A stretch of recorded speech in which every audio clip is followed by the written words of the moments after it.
குமரி உதயம் நேர்களுக்கு வணக்கம். நாம் இன்னைக்கு அதிக மருத்துவ குணமுள்ள சுண்டைக்காயின் பயன்கள் மற்றும் சுண்டைக்காய் குழம்பு எப்படி செய்யலான்னு இந்த வீடியோவில் பார்க்கலாம். நீங்கள் இப்போ பார்த்துட்ருக்கிறது சுண்டைக்காய் செடி. பார்க்குறதுக்கு சின்ன அளவில் இருக்கிற இந்த சுண்டைக்காய் கத்தரி குடும்பத்தை சார்ந்த புதர் செடி ஆகும். இதன் பூக்கள் வெள்ளை நிறத்தில் இருக்கும். இந்த செடி பொதுவாக ஈரமான நிலங்களில் வளரும். இதன் காய் பார்த்திங்கன்னா கசப்பு சுவையுடன் இருக்கும். காடுகளில் வளர்வதை மலைச்சுண்டை என்றும் தோட்டங்களில் நாம் வளர்ப்பதை பால் சுண்டை என்றும் அழைக்கிறோம். சுண்டைக்காயின் அறிவியல் பெயர் சொலானம் சோர்வம். ஆங்கிலத்தில் இதை டர்க்கி பெரி என்று அழைப்பர். அடுத்து நாம் சுண்டைக்காய் மருத்துவ குணங்களை பார்க்கலாம். சுண்டைக்காயில் புரதம், கால்சியம், இரும்பு சத்துக்கள் உள்ளன. வைட்டமின் ஏ, சி, இ போன்ற சத்துக்கள் உள்ளன. குறிப்பாக நோய் எதிர்ப்பு சக்திக்கு தேவையான வைட்டமின் சியை அதிகமாக கொண்டுள்ளது. உடலில் உள்ள கிருமிகள் அழிப்பதிலிருந்து கொழுப்பை கரைப்பது வரை தேவையான மருத்துவ குணங்களை கொண்டுள்ளது. இரத்த அழுத்தத்தை கட்டுப்படுத்துவதுடன் வெள்ளை இரத்த அணுக்களை அதிகரித்து அதன் விளைவாக நோய் எதிர்ப்பு சக்தியை அதிகரிக்கக்கூடியது. சிறுநீரை பெருக்கும் தன்மையுடையது. கல்லீரல், மண்ணீரல் நோய்களையும் தீர்க்கும். சுண்டைக்காயை தொடர்ந்து உணவில் எடுத்துக்கொள்வதன் மூலம் உடல் சோர்வு நீங்கும், வயிற்றுப்புண் ஆறும், பார்வை திறன் அதிகரிக்கும். பச்சை சுண்டைக்காயை அடிக்கடி உணவில் எடுத்துக்கொள்வதன் மூலம் எலும்புகள் பலப்படும். நாம் இப்போ சுண்டைக்காயை பறித்து எடுத்துக்கலாம். பாருங்கள், பச்சை பசேலென எவ்வளோ அழகாக இருக்குது. நாங்கள் இந்த செடிக்கு எந்த ஒரு செயற்கை உரமும் போடலை. இயற்கையாகவே எங்கள் வீட்டு பக்கத்தில் வளர்ந்துருக்குது. இந்த செடியை ஒடிச்சு காயப்படுத்தாமல் காயை மட்டும் நாம் பறித்து எடுத்துக்கலாம். பாருங்கள், இப்போ நாம் குழம்பு வைக்கிறதுக்கு தேவையான சுண்டைக்காயை பறித்து எடுத்தாச்சு. இது நன்றாக கழுவி எடுத்துக்கலாம். அடுத்து நாம் சுண்டைக்காய் குழம்பு செய்யறதுக்கு தேவையான பொருட்கள் என்னெல்லாம்னு பார்க்கலாம். தேவையான அளவு சுண்டைக்காய். சுண்டைக்காயை காய வைத்து வற்றலாக்கி கூட நம்ம சுண்டைக்காய் குழம்பு வச்சு சாப்பிட்லாம். ரொம்ப டேஸ்ட்டாக இருக்கும், ரொம்ப ஹெல்த்தியும் கூட. அடுத்து தேவையான அளவு கல் உப்பு,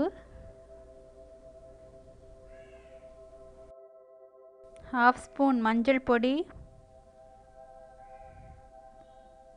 2 ஸ்பூன் மிளகாய் பொடி, 2 ஸ்பூன் கொத்தமல்லி பொடி,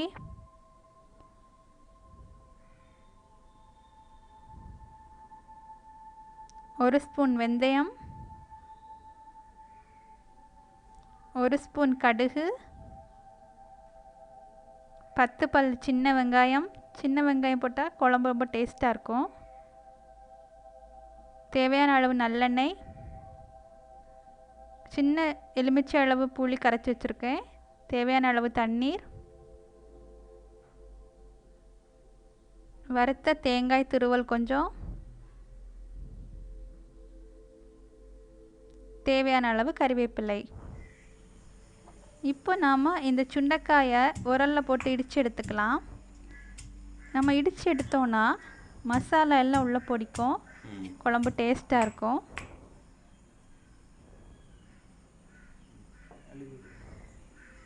பாருங்கள், நாம் இப்போ இடித்து எடுத்தாச்சு. இப்போ நாம் இதை வேறொரு பிளேட்டில் மாற்றிக்கலாம்.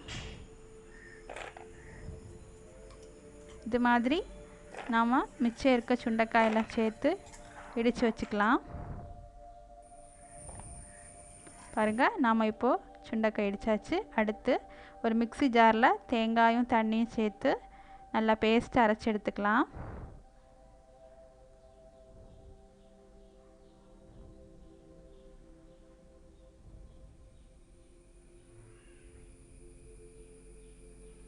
பாருங்கள், நம்மளோட தேங்காய் அரைச்சி எடுத்தாச்சு. இதே மாதிரி அரைச்சி எடுத்துக்கோங்க.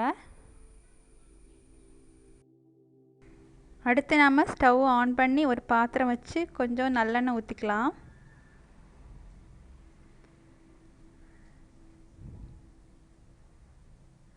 நல்லெண்ணெய் காஞ்ச உடனே 1 ஸ்பூன் கடுகு, 1 ஸ்பூன் வெந்தயம் ரெண்டும் சேர்த்துக்கலாம். ரெண்டும் நல்லா பொரிஞ்சதுமே ஏற்கனவே நறுக்கி வச்சுருக்க சின்ன வெங்காயம் போட்டுக்கலாம். சின்ன வெங்காயம் கொஞ்சம் சிவந்து வந்த உடனே ஏற்கனவே இடித்து வச்சுருக்கிற சுண்டைக்காயை சேர்த்துக்கலாம். சுண்டைக்காய் சேர்த்துட்டு நல்லா மிக்ஸ் பண்ணி கொடுக்கலாம்.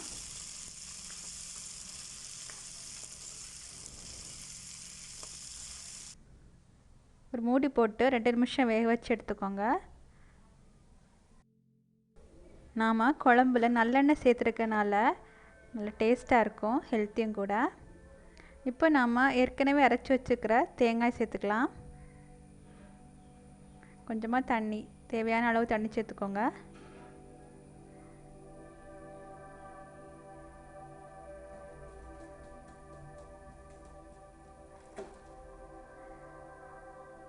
அடுத்து நாம் 2 ஸ்பூன் மிளகாய் பொடி, 2 ஸ்பூன் கொத்தமல்லி பொடி, 1/2 ஸ்பூன் மஞ்சள் பொடி, தேவையான அளவு உப்பு எல்லாம் போட்டுக்கலாம். போட்டுட்டு நல்லா மிக்ஸ் பண்ணிக்கோங்க.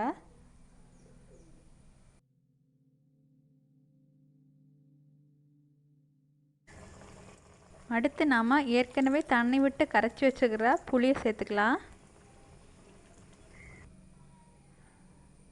அடுத்து கொஞ்சம் கருவேப்பிலை சேர்த்துக்கலாம்.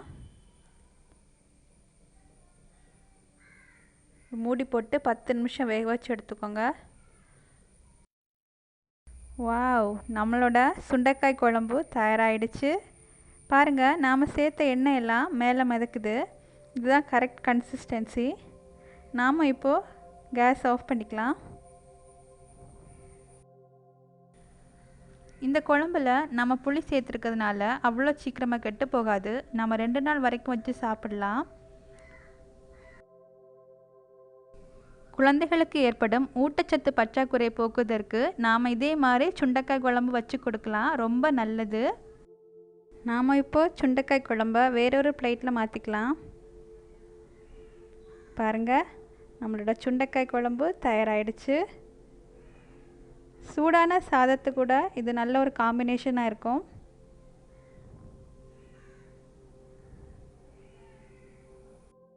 நீங்களும் இதே மாதிரி ஹெல்த்தியான சுண்டைக்காய் குழம்பை வீட்டில் ட்ரை பண்ணி பாருங்கள்.